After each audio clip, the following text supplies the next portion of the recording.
안녕하세요, 피규어 올리기 아인스입니다. 구독자분들이 위탁하신 제품의 리뷰를 해보는 리뷰를 부탁해 시간입니다. 오늘 진행해볼 리뷰는 나는야 슈바체스님께서 보내주신 랜드로이드 적의 세이버 제품 준비해봤습니다.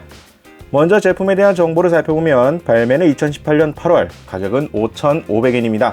옵션 파트로서 보검, 클라렌트와 보구 개방 상태가 재현이 가능하고요. 그리고 시크릿 오브 페디그리가 부속되어 있다고 합니다. 다음으로 등장 작품 페이트 아포크리파 살펴보도록 하죠.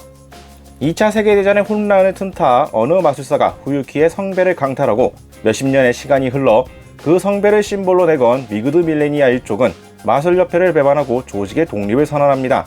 마술협회가 보낸 자객은 그들이 소환한 서번트에 의해 도리어 당하게 되고 그들의 서번트에 대항하기 위해 성배 전쟁의 시스템이 변경되어 7대7이라는 전대미문의 성배 대전이 발발하게 됩니다. 다음은 해당 캐릭터 모드레드 설명 보도록 하죠. 연탁의 기사 중 하나이며 아서왕의 적자입니다. 동시에 전설의 종지부를 찍은 캄란 언덕에서 아서왕을 쓰러뜨린 반역의 기사죠. 자, 소개는 이렇게 간단히 맞춰보겠고요. 제품 패키지부터 보도록 하겠습니다. 일단 타이틀이 페이트 아포크리파로 나왔다라는 게 조금 의외입니다. 페이트 그랜드 오더 시리즈로 나오지 않았고 일단 아포크리파 타이틀로 나와 있다라는 거. 그리고 패키지 자체는 뭐 특이할 요소는 없습니다. 기존 랜드로이드 패키지와 크게 다르지 않은 형상을 보여주고 있고요. 다만 일단 패키지 사이즈가 상당히 작은 편이고 두께가 좀 두꺼운 편으로 되어 있다는 것 정도를 볼 수가 있겠네요. 곳곳에 제품 공식 사진들이 들어가 있는 패키지 형태 동일하게 구성이 되어 있습니다. 자, 그럼 이제 내용물을 꺼내 보도록 하죠. 자, 구성이 상당히 심플합니다. 피규어 소체 부분하고 교체형 헤드 부분, 그리고 상반신 파츠와 보검 클라렌트 구성이 눈에 띕니다. 그리고 이제 별도의 베이스와 옵션 파츠는 패키지 내부에 따로 포장이 되어서 들어가 있는 걸 볼 수가 있습니다. 제품의 이제 시기에 따라서 패키지에 이제 손, 팔 파츠가 같이 안에 들어가 있는 경우가 있고 보는 것처럼 이제 별도로 부속되어 있는 경우가 있는데 이쪽은 이제 후자의 구성으로 되어 있다는 거 알아두시면 될 것 같네요. 자, 그럼 제품을 꺼내서 살펴보도록 하겠습니다. 자, 그럼 외형부터 살펴보도록 하겠습니다. 적의 세이버라 나왔지만 진명은 모드레드죠. 일단 외형 자체를 보게 되면은 랜드로이드 사이즈로 데포르메가 되어 있기는 하지만 갑주 형태 자체는 상당히 표현이 잘 되어 있습니다. 건틀립 부분에 이 겹겹이 쌓여있는 장갑의 형태라든지 통이 좀 넓게 되어 있지만 이제 데포르메가 되어서 좀 작게 축소가 되어 있는 이 스커트라 그래야 될까요? 이 갑주의 이 옆구리 라인을 감싸고 있는 이 장갑 부분의 형태라든지 갑주 자체의 디자인 형태도 상당히 충실하게 따라오고 있습니다. 크기가 작아서 잘 보이지는 않지만 목 주변 부분에 있는 이 갑주 부분에 남아있는 부분이라 그래야 되나? 투구 부분이랑 그러한 형태의 장갑 장식 역시 빠짐없이 다 들어가 있는 것들을 확인할 수가 있겠고요. 얼굴 표정 같은 경우에는 기본 표정이 모드레드의 기본 느낌을 상당히 잘 살렸다고 생각합니다. 뭐 얼굴 형상 자체는 랜드로이드 기본 얼굴형에서 바뀌지 않았기 때문에 약간 둥글넓적한 얼굴상을 하고 있기는 하지만 자신감 넘치는 이 표정 자체는 상당히 잘 표현이 되었다고 생각을 하고요. 머리카락 같은 경우에는 이제 뒤에 이 포니테일 형태로 묶여 있는 부분은 별도 파츠로 되어 있어서 따로 가동할 수 있게끔 조인트가 들어가 있고 머리카락 특유의 조형미도 나름 다 표현들이 되어 있는 걸 볼 수가 있습니다. 측면 부분이나 이런 쪽에 머리카락이 상당히 좀 뾰족뾰족하게 조형들이 되어 있는데 생각보다 날카로움이 좀 있습니다. 뭐 다치는 것도 둘째치고 만지다 보면은 이것이 좀 따끔따끔해서 만지는 데는 좀 불편할 수도 있다라는 점. 물론 이제 이 머리카락 없는 부분을 만지면 상관이 없겠지만 앞머리 부분의 양측면 그리고 이 뒷머리 부분 묶여있는 이 부분들이 날카로움이 생각보다 좀 있는 편이라서 만지실 때 잘못 만지면 따끔따끔하게 느낄 수가 있는 부분들이라는 거 참고하시길 바랍니다. 도색이나 마감 상태를 보게 되면 일단 색감 자체는 금발 컬러링 자체는 뭐 나쁘지 않게 잘 뽑혀 나왔다고 생각이 듭니다. 기본적으로 음영도 다 색감이 들어가 있기 때문에 컬러링이 상당히 자연스럽게 되어 있고요. 마감 상태가 이제 머리 같은 경우에는 얼핏 봐서는 딱히 문제가 되어 보이지는 않는데 머리카락에 이제 근접해서 보게 되면 이런 좀 안쪽 부분이라든지 이러한 데가 아주 깔끔하진 않습니다. 쓱 봤는데 살짝 사포로 문지르고 싶을 것 같은 약간 말끔하지 못한 이런 표면이 좀 눈에 띄기는 하네요. 그렇지만 일단 그런 안쪽 포인트가 아니라 이렇게 정면으로 했던 이러한 시점 기준으로 보게 된다라고 하면은 딱히 눈에 띌 정도로 이건 좀 아니다 라는 생각이 들 정도로 눈에 띄는 도색 미스 포인트는 없습니다. 좀 이렇게 안쪽으로 구석구석 살펴보면은 살짝 이렇게 불편함을 느낄 수가 있겠지만 어느 정도는 뭐 살펴보고 넘길 수 있는 수준이라고 생각이 되네요.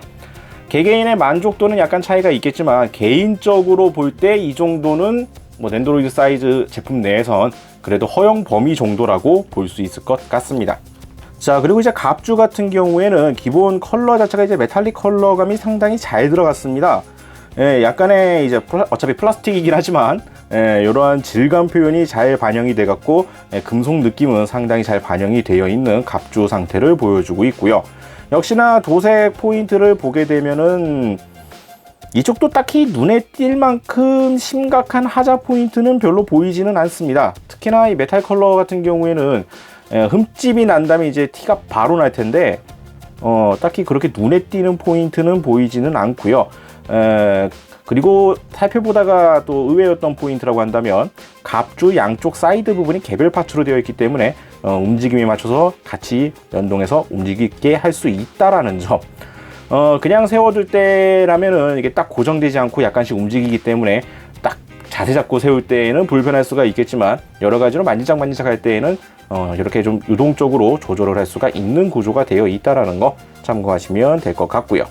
전체적으로 보게 되면 일단 모드레드가 낸드로이드화가 됐는데 귀여움이라기보다는 참 당돌한 느낌으로서 기본 얼굴 표정과 조형미에서는 그런 것들이 잘 느껴지는 것 같고 눈에 띌 정도로 심각한 하자는 일단 제품상에서는 보이지가 않는 것 같습니다. 물론 제품에 따라 복불복 케이스가 있긴 하겠지만 위탁을 받은 현 제품에서는 이 정도면 무난하게 잘 나온 상태라고 볼 수가 있겠네요. 자, 다음으로 이제 구성 옵션들을 보도록 하겠습니다. 먼저 살펴볼 것은 교체용 헤드인데 정확히는 이제 얼굴 표정 파츠죠. 기본 얼굴 표정 외에 교체할 수 있는 얼굴 표정 파츠가 일단 하나가 눈에 띕니다. 상당히 이제 기압 들어가 있는 보구 사용에 딱 어울릴 것 같은 누구를 딱 죽여버리고 있다 라는 눈빛으로도 누군가를 죽일 것 같은 아주 그냥 화가 끝까지 난 듯한 이런 얼굴 표정 파츠가 하나가 구성이 되어 있고요. 이어서 이제 같이 살펴보게 되는 게 이제 원래 모드레드의 보구 중에 하나였던 시크릿 오브 페디그리 같은 경우에는 헬멧 형태로 아예 파츠가 구성이 되어 있습니다. 목관절이 있는 걸로 봐서는 이제 목까지 해서 이제 얼굴 자체를 교체하는 방식으로 써라 라고 들어있는 거를 알 수가 있겠는데 이거 같은 경우에는 보통 다른 제품의 헬멧 계열과 마찬가지로 반으로 분리가 가능하고 안쪽에 얼굴 표정 파츠가 하나가 더 있습니다.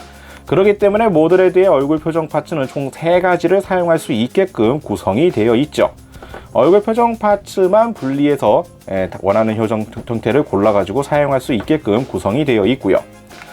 얼굴 안쪽 파츠가 없다고 하더라도 이 투구 형태 자체는 그대로 유지가 되기 때문에 큰 상관은 없습니다만 약간 이 투구 구성에서 의문점이 있는 게 투구 안쪽을 보게 되면은 얼굴 안면부에 있는 파츠가 개별 파츠로 되어 있는 걸 볼 수가 있습니다. 정확히는 지금 이 안쪽 부분에서 이 슬립 부분이 되는 이 해당 파츠가 개별 파츠로 되어 있는데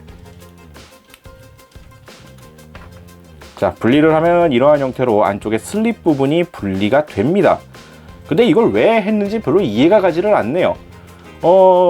헬멧 부분만 이제 부분 전개하는 형태라고도 생각은 할 수가 있겠지만 실제로 이거를 활용을 해보면 이런 느낌이거든요. 안쪽 얼굴 부분에 딱 전면부에 있던 파츠가 빠져나갔기 때문에 안쪽에 눈이라든지 입도 살짝 보이는 이러한 형태로 만들 수는 있습니다만 굳이 이걸 이렇게 쓸 필요가 있을까? 심지어 공식 포즈 내에서는 이러한 느낌으로 연출하는 사진조차 없거든요. 물론 이런 식으로 활용하는 방법도 있기는 하겠지만 굳이 이거를 왜 이렇게 분리를 했을까? 보통 이제 모드레드 같은 경우에는 풀 슬릿 전체를 씌워놓고 있는 게 사실상 거의 디폴트라면 디폴트고 아예 벗고 있는 거면 벗고 있는 거고 둘 중에 하나인데 이걸 굳이 따로 파츠를 만들어서 이렇게 분해를 할 수 있게끔 만들어 놓은 이유는 잘 모르겠습니다. 그냥 이렇게도 연출할 수 있다라고 활용법을 제시한 것인지는 확실하지는 않네요. 그리고 이제 각종 포즈를 위한 교체형 팔과 다리 파츠가 있습니다. 다리 같은 경우에는 이제 보통 무릎 구부리고 있는 거 간단하게 들어있는데, 이쪽은 아예 다리를 움직이는 형태가 아니라 구부려져 있는 자세 전용으로서 아예 다리 부분에 따로 별도 가동을 아예 배제한 거의 고정성 형태로 다리 하나가 따로 구성이 되어 있는 걸 볼 수가 있겠고요. 각종 포즈를 위한 팔 파츠가 따로 구성이 되어 있고, 손 파츠 교체 형태로 해서 따로 구성들이 되어 있습니다. 기본으로 쓰고 있는 손 같은 경우에 이제 주먹을 꽉 쥐고 있는 형태라서 별도의 무장을 쥐어줄 수가 없는데, 무장을 쥐어주기 위한 별도의 손 파츠들이라고 보시면 될 것 같네요. 그리고 이제 공식 포즈 중에는 이제 모드레드가 팔짱을 끼고 있는 포즈가 있습니다. 그것을 재현하기 위한 상반신 파츠가 구성이 됩니다. 처음에 포즈만 봤을 경우에, 사진만 봤었을 때는 그냥 교체용 팔 파츠를 끼우는 형태로 해서 파츠가 들어있겠거니 라고 생각을 했는데, 아예 그냥 이 상반신 부분의 파츠를 따로 구성을 해줬습니다. 아무래도 이 팔짱을 끼고 있는 형태와 덧붙여서 이제 좀 더 자연스럽게 하기 위해서 아예 그냥 상반신을 통째로 교체하는 방식으로 파츠를 분할시켜 놓은 것 같네요. 보통은 이제 양팔만 빼고 이제 팔짱 끼고 있는 팔파츠를 끼워서 하기가 마련인데, 아무래도 갑주의 형태라든지 이것 때문에 아마 팔파츠만 교체해서는 이렇게 자연스러운 포즈 만들기가 어려웠나 봅니다. 그래서 아예 별도의 상반신 파츠가 따로 구성이 된다는 거 참고하시길 바라겠고요. 모드레드의 또 하나의 보구인 클라렌트 같은 경우에는 두 자루가 구성이 되어 있습니다. 통상적으로 사용되는 통상 버전의 클라렌트 모습이 되어 있고요. 보구를 발동할 때의 모습인 클라렌트가 따로 구성되어 있습니다. 차이는 보시다시피 이 검 손잡이 부분 가드 쪽이 이제 전개가 되어 있는 상태이고, 이 검신에 이제 색깔이 바뀌어 있는 거, 이런 식으로 해서 차이점을 연출해 주고 있는데, 클라렌트를 이렇게 두 자루를 해서 보구 장면을 연출할 수 있게끔 구성해 준 것까지는 좋았습니다만, 빔이라 그래야 될까? 보구 연출상에 그 이펙트를 구성할 수 있는 별도 이펙트는 없다라는 점. 무장을 따로 구성해서 연출을 할 수 있게끔 만들기는 했는데, 정작 발사는 재현이 되지 않는다는 거 참고하시길 바라겠고요. 베이스 같은 경우에는 앤드로이드 공통 3곱하기3 사이즈 그대로 사용하고 있습니다. 조인트는 등 쪽에다가 끼울 수 있게끔 구성이 되어 있고요. 베이스는 솔직히 특이할 요소는 전혀 없습니다. 갑주 형태이고 해서 뭐 다른 데다가 연결을 한다던가 그런 거 전혀 없고, 기본적인 등 쪽 조인트 고정에다가 가동 포인트 존재하고 3곱하기3 사이즈의 그냥 평범한 랜드로이드 베이스를 그대로 사용하고 있다. 이펙트 파츠도 없기 때문에 별도의 전시를 위한 추가 서브 베이스 파츠나 이런 구성도 아예 없고, 딱 요렇게 있다라는 거 참고하시길 바랍니다. 자, 다음으로는 이제 공식 포즈를 따라해 보도록 하겠습니다. 먼저 따라해 볼 포즈는 상반신 파츠를 활용한 팔짱을 끼고 있는 포즈를 한번 해보도록 하죠. 별다를 건 없을 것 같고요. 이 상반신 파츠 교체해주고 얼굴 표정만 바꿔주면 그건 크게 어렵지 않게 할 수 있는 포즈 같아 보입니다. 한번 해보도록 하죠.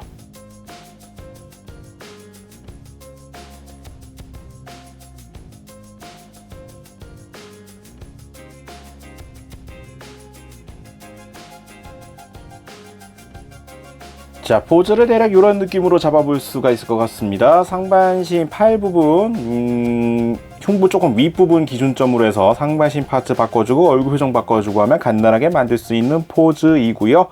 약간 츤데레끼가 느껴지는 얼굴 홍조 살짝 띄고 있는 약간 이러한 느낌의 포즈로서 쉽게 따라해 볼 수 있는 포즈라고 생각합니다. 보통은 이제 팔 파츠 교체하고 하다 보면 좀 불편할 수가 있는데, 이쪽은 그냥 상반신 째로 교체하는 방식이나 다름없기 때문에 크게 고민할 것 없이 쉽게 따라해 볼 수 있는 포즈라고 보면 될 것 같네요. 자, 그리고 이제 이어서 해볼 포즈는 보구 연출이라고 봐야겠죠. 클라렌트 전개하고 이제 발사하는 포즈라고 해야 될 텐데, 약간 앤드로이드의 포즈 한계상 정면으로 내려긋지 못하는 약간 그런 느낌이 살짝 듭니다만, 해당 포즈를 가보도록 하죠. 교체 파일 파츠랑 이제 표정이랑 잘 구성을 좀 맞춰봐야 될 것 같은데 한번 가보도록 하겠습니다.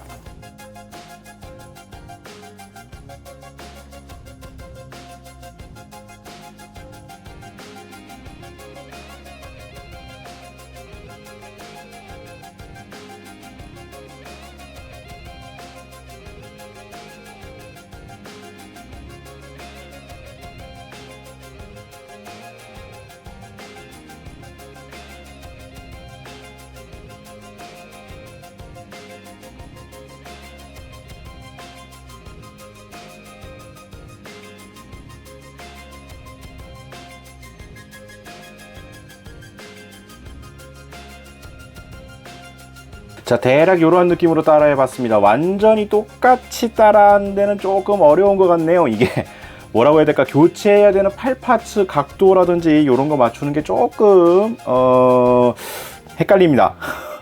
그래서 제가 최대한 느낌 비슷하게 한번 따라는 해봤는데 일단 확실하게 오른팔 왼팔 각도가 살짝 틀려 있고요. 다리도 아마 지금 교체하지는 않았는데 아마 포즈를 정확하게 따라한다고 한다면 이 파츠도 활용을 해야 되는 것 같아 보입니다. 다만 정확히 각도를 어떻게 맞춰야 될지 손이 좀 약간 어려워 보이는 게 조금 있긴 하네요. 자, 그리고 이제 다음으로 해볼 포즈는 가장 포즈라고 할 것도 없죠. 풀 무장 세팅이라고 봐야겠죠. 시크릿 오브 페디그리를 장착하고 있는 포즈로 한번 가보도록 하겠습니다. 헤드 파츠 바꿔주고 포징에 맞춰서 손, 팔 이런 것들 바꿔주면 되는 것 같은데 한번 해보도록 하죠.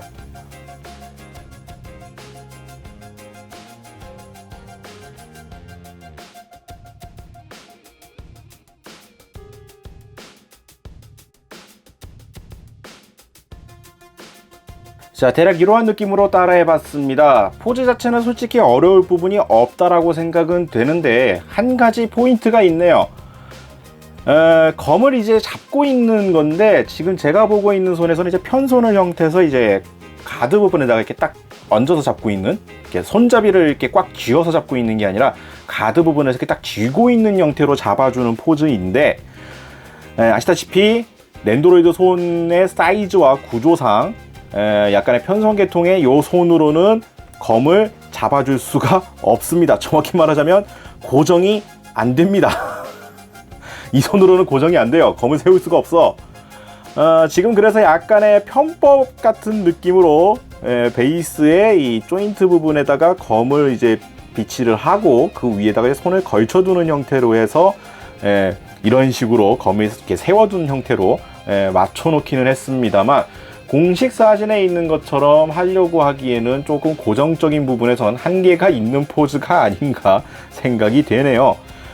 이게 손이 좀 더 커서 이게 딱 가드 부분에 잡을 수 있는 손 구조면 모르겠는데, 손이 약간 이렇게 어설프게 펴고 있는 형태여 갖고 잡는 형태도 아니고 그대로 딱 펴고 있는 형태도 아니고 스커트 부분만 살짝 구부려져 있는 수준이나 다름없기 때문에 실질적으로 검을 잡지는 못하고 그 위에 걸쳐놔야 되는 형태라서 실제로 저 포즈를 따라해 본다 그러면 이 정도가 한계이지 않을까, 아니면 별도 베이스를 따로 구성을 한다던가 아니면 강제로 접착을 한다던가 뭐 이런저런 편법을 써야 하지 않나 생각이 드는 포즈라고 볼 수가 있겠네요. 자, 이렇게 해서 오늘은 랜드로이드 적의 세이버 모드레드 제품 살펴봤습니다. 페이트 그랜드 오더 타이틀이 아닌 아포크리파 타이틀로 나온 모드레드 제품입니다. 일단 주요 보그라고 할 수 있는 클라렌트하고 시크릿 오브 페디그리 둘 다 구성되어 있는 구성 자체는 상당히 좋습니다. 특정 포즈를 위한 별도 상반신도 구성하는 등 옵션 구성에는 나름 신경을 쓴 구성들이 눈에 띄는데, 보그 연출에 있어서 클라렌트의 전개와 검신만 바뀐 버전으로만 가능하기 때문에 임팩트만 따지면 조금 부족하지 않나 생각이 됩니다. 배경 시트라든지 별도의 연출할 수 있는 구성까지 넣어줬으면 좋겠다는 생각이 드는데, 그랬다라면 아마 가격이 더 올랐겠죠. 일단은 시크릿 오브 페디그리 같은 경우엔 헬멧 구성 자체도 되어 있고 헬멧만 쓴 것이 아니라 헬멧을 벗은 형태도 머리 파츠를 따로 구성해주는 등 나름 가격대에 맞춰서 어느 정도 구성을 타협안을 준 형태라고도 볼 수가 있을 것 같습니다. 생각보다 여러 가지로 짜맞춰 볼 수 있는 구성으로선 나쁘지가 않은데, 한 가지 주의하실 점은 상반신, 그리고 허리, 그리고 머리 요 세 가지 부분의 연결 조인트가 한 개의 축으로 만나야 되기 때문에 고정 부분에 있어서 잘 끼우지 않으면 붕 뜬다던가 하는 일이 벌어질 수 있으니 이거는 좀 참고하시는 게 좋을 것 같습니다. 다시 한번 리뷰를 위탁해주신 나는야 슈발체스님께 감사의 말씀드리면서 해당 제품은 다시 안전하게 돌려드리도록 하겠습니다. 혹시나도 위탁하고 싶다 하시는 분들은 아래 나가고 있는 이메일 주소로 문의 메일을 보내주시길 바랍니다. 저희가 확인 후에 답장을 보내드리도록 하죠. 자, 오늘 영상은 여기까지고요. 다음에 또 다른 제품 준비를 해서 찾아뵙도록 하겠습니다. 저희 유튜브 피규어홀릭 채널 좋아요와 구독 많이 부탁드리겠고요. 다음에 다시 뵙도록 하죠. 시청해주신 분들 감사합니다.